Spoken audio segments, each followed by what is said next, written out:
Magandang araw po sa inyong lahat. Ang tatalakayin natin ay ang konteksto at dahilan ng pananakop sa bansa. Minsan sa buhay mo ay naitanong mo kung ano ang naging buhay ng ating mga ninuno noon. May pagkakahawig ba ang naging buhay nila noon sa kasalukuyang panahon? Natatamasan din kaya nila ang mga bagay na natatamasan mo ngayon, lalo na ang kalayaan o kasarinlan? Noon pa man sinasabi na may sarili ng kultura at paniniwala ang mga sinaunang Pilipino na tinatalakay sa mga nakaraang aralin. Ngunit maraming pangyayari naganap kasaysayan ng Pilipinas na nagpatibay at nagpatatag sa ating bansa sa kasalukuyan. Panahon ng panunuklas at kolonyalismo. Noong ika-15 siglo, ninais ng mga bansa sa Europa na maging pinakamayaman at pinakamakapangyarihan sa buong mundo. Ibig nilang dagdagan ang kanilang kayamanan at kapangyarihan sa pamamagitan ng pananakop sa ibang bansa at mga bagong tuklas at mahahalagang kaalaman at kagamitang pang-heograpiya tulad ng mapa, kompas at iba't ibang mga kagamitan sa paglalakbay ay nakatulong sa mga taga-Europa sa dayuhan at ang iba't ibang bahagi ng mundo. Kaya tayo sinakop ng ibang bansa dahil sa likas na yaman sa ating bansa tulad ng ginto at mga panlasa at iba't ibang bagay na sa Pilipinas lamang matatagpuan. Kolonyalismo. Patakaran ng isang bansa na may kinalaman sa pagpapalawak ng mga lupain sa pamamagitan ng pananakop, teritoryo at mga mamamayan ng isang lugar o bansa na sa tingin ng mananakop ay mas mahina sa kanya upang ilagay ito sa ilalim ng kanyang pamahalaan at kapangyarihan. Krusada.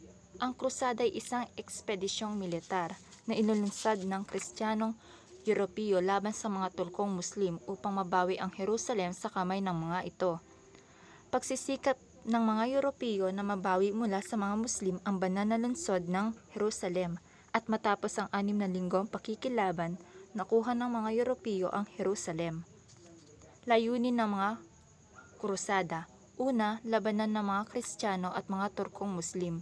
Pangalawa, seryang pakikibaka ng mga Kristiyano upang mabawi ang banal na lupa ng Jerusalem. Pangatlo, ang mga krusada ay isang sunod-sunod na digmaang militar na may kaugnayan sa reliyon. Pang-apat, pinagtibay ng Papa sa ngalan ng Kristiyano. Mga kwento ni Marco Polo, isang maglalayag o manlalakbay na taga-Venice na unang nakarating sa China. Siya ay nakasulat ng isang aklat na pinamagatang The Travel of Marco Polo. Si Marco Polo ay isang Italianong mangangalakal na taga-Venice na anak ni Nico Polo, isinilang noong September 1254 at pumanaw noong January 8, 1324.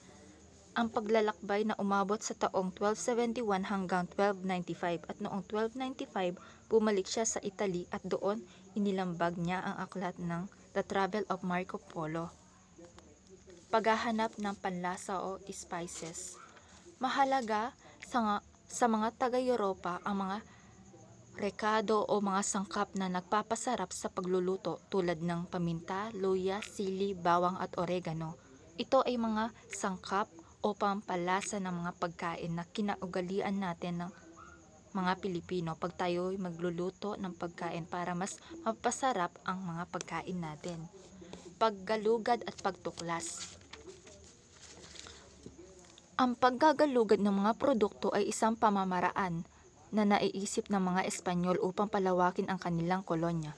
Dahilan na eksplorasyon. Una, paghahanap ng ginto at pampalasa. Pangalawa, magkaroon ng kapangyarihan at katanyagan. Pangatlo, palaganapin ang Kristyanismo. Pang-apat, pag-unlad ng agham at teknolohiya. Panlima, makipagsapalaran.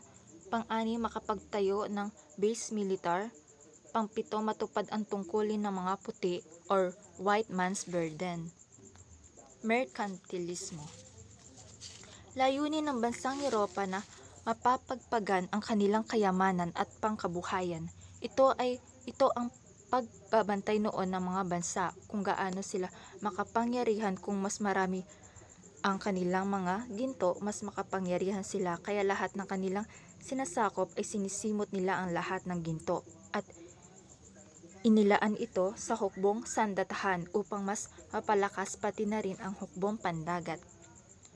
Isang sistemang pangkabuhayan sa lumaganap sa Europa noong ika-16 hanggang ika-18 siglo, kung saan ang batayan ng kaunlaran at kapangyarihan ng isang bansa ay nakasalalay sa dami ng ginto at pilak na pag-aari nito. Nagsimula ito noong ika-16 hanggang ika-18 na siglo dahil sa paniniwala ng mga Europeo na ang karangyaan sa ginto at pilak ay susi na sa pagsasakatuparan ng kanilang mga hinahangad at adhikain. Dala ng gintong kadahilanan ay kinakailangan na dagdagan ang yaman ng mga bansa sa pamamagitan ng paghakot ng kayamanan buhat sa mga bansa sa kanilang kolonya. Ang merkantilismo ay naghahakot ng mga yaman sa iba't ibang bansa para mas lalong yumaman ang ito at maging makapangyarihan din sila. Ang dalawang bansa na nangunguna sa paglalayag at pananakop ng lupain. Una, ang Spain ay mangangalugad sa kanlurang bahagi ng mundo. Ang Portugal ay mangangalugad sa silangan ng mundo. Pagpapalaganap ng Kristyanismo. Ang dalawang bansa, ito ay parehong bansa, Kristiyano, kung kaya't humingi sila ng pahintulot mula sa Papa ng Roma na si Papa Alexander IV. Pagpapalaganap ng Kristyanismo para mas mapapalaganap sa bansang ito ang Kristyanismo, kaya hinati ni Alexander IV ang mundo. Sa pagnais ni Pope Alexander IV na lubos na maipalaganap ang Kristyanismo, nagkaroon ng di pagkakaunawaan sa pagitan ng Portugal at Spain. Dahil sa gusto ng dalawang bansa na maging pinakamayaman, kaya sila nagtutunggalian. Ang dalawang unang bansa na nagsagawa ng paglalayag at pagtuklas ng mga lupain ay ang bansang Portugal at Espanya. Mga dahilan ng Espanya sa pananakop sa Pilipinas. Una, misyong manakop ng mga lupain. Pangalawa, makatuklas ng bagong ruta patungo sa silangan. Pangatlo, bahagi na rin ng pagkakatuklas ng mga lupain noong ika-15 hanggang ika-16 na siglo. Tatlong layunin ng Espanya sa pananakop sa Pilipinas. Ito yung God, Gold at Glory. Ito yung Kristyanismo, bahagi ng kanilang misyon sa pananakop ng mga lupain at pagpapalaganap ng Katolisismo. Pangalawa, kayamanan. Itinuturing na kayamanan ang mga lupaing nasakop sapagkat napapakinabangan. Pangatlo, karangalan. Tinuturing na karangalan ang mga ito. Noong 1519 ay nagpasimula ang ekspedisyon ni Ferdinand Magellan, isang Portuguese na kawal ng mga nagpondo ng kanyang paglalakbay sa Espanya sa ilalim ng pamamahala ni Haring Carlos V. Dahil sa mga kaalaman na tuklasan ng mga unang manlalayag tulad ni na Christopher Columbus at Vasco da Gama, naging masigla ang mga Europa sa larangan ng nabigasyon. Isa rito si Ferdinand Magellan, isang Portuguese na nagkaroon ng mahalagang papel sa kasaysayan na nabigasyon. Natagpuan siya sa silangan ng baybayin ng Timog Amerika o bansang Brazil. Sa kasalukuyang isang makitid na daanan ng tubig na tinatawag na Strait of Magellan. Ang Strait of Magellan, isang anyong tubig na natuklasan ni Magellan sa naugnayan sa Atlantic at Pacific Ocean na pinangalan sa kanya. Narating nila Magellan ang Samar at huminto sila sa Humonhon. Humonhon, ito yung maganda ang pagtanggap ng mga katutubo sa pagdaang ng mga Espanyol. Patunay dito ang pagdala ng katutubo o pagkain sa mga dayuhan. Bagamat di nagtagal si Magellan sa Pilipinas dahil tinalo ito ng pagkaning Lapu-Lapu, hindi ito naging dahilan upang hindi matuloy ang Espanya ang pagnanasang sakupin ang bansa.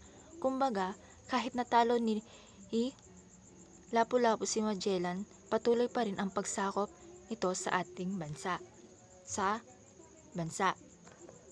Gampanin ng mga Praile. Una, ituro sa mga katutubo ang relihiyong Katolisismo. Pangalawa, magpatayo ng mga simbahan at paaralan. Pangatlo, magbigay o manguna sa pagsasagawa ng sakramento ng simbahan para sa mamamayan. Pang-apat, magpatawad sa mga kasalanan ng mga taong sa kanila ay mangumpisal. Panglima, may kapangyarihan maningil o mangolekta ng buwis, maplano ang mga gawaing pangkawang gawa upang makapagtayo ng mga simbahan. Pang-anim, nagdedesisyon ng kaso hinggil sa mga paglabag ng mga utos o batas sa simbahan. Pinarurusahan ng mga taong napapatunayan nagkasala sa simbahan. Tungkulin ng mga Praile na tulungan o turuan at pagbuklurin ang mga mananampalataya o lipunan sa kanya sa nasasakupan. Tungkulin din ng mga Praile ang pagpanatili ang kaayusan ng simbahan sapagkat ito'y sagradong lugar, at ang tungkulin ng Praile ay ang mapalaganap ang Kristyanismo at maturuan ang magagandang asal ang mga Indio. Mga misyonera. Una, Agustino, Franciscano. Pangalawa, Jesuita. Pang-apat, Recoletos. Kumbaga, mga bastos ang mga ito noong pamamahala ng mga Espanyol at naging lubos-lubos ang mga paghihirap ng ating bansa dahil sa kagawan ng Praile sa atin, Pilipino, at mga walang respeto sa mga matatanda at ang paglabis ng mga Praile sa sobrang pagkuha ng pera mula sa tao. Mga misyonero. Madaling makuha ang misyonerong Espanyol ang tiwala nga Pilipino dahil nakibagay sila sa mga katutubo. Pinilit nilang matutunan ang wika ng katutubo at pinag-aralan ang pamumuhay ng mamamayan bukod sa pagturo ng relihiyon. Pinilit ng mga misyonera na mas mapag-aralan at ang pamumuhay para din sa kapakanan nila.